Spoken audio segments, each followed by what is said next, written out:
sľubovaný videorecept na hlívový paprikáš.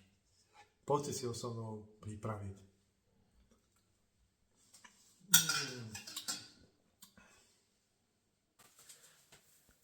Takže vlasy do gumičky a môžeme začať. Nakrájal som si hlívu na väčšie časti, presne 350 gramov. Nakrájal som si na väčšie časti 2 cibule. Rozpúčil a nakrájal 4 strúčiky cesnaku.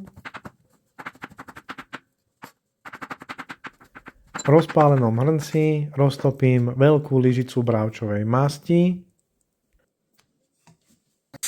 Pridávam cibulu, ktorú sa budem snažiť zarestovať skoro do zlata, takto by to malo vyzerať. A následne pridávam nakrájanú hlivu. Hliva nám pustí trochu vody, ktorú necháme odpariť a snažíme sa tiež hlivu trošku zarestovať do zlata. Ďalej pridávam 3 lyžičky červenej papriky, nakrájaný cesnák a snažím sa to rýchlo miešať a zarestovať do 1 minúty. Následne pridávam vývar. Ak nemáte vývar, tak to môžete podliať čistou vodou. Zakriem a nechám zovrieť. Keď nám to spolu všetko zovrelo, pridávam 2 lyžičky soli, trochu čili, nemusí si ho tam dať. Premiešam, nechám ešte asi 15 minút dusiť.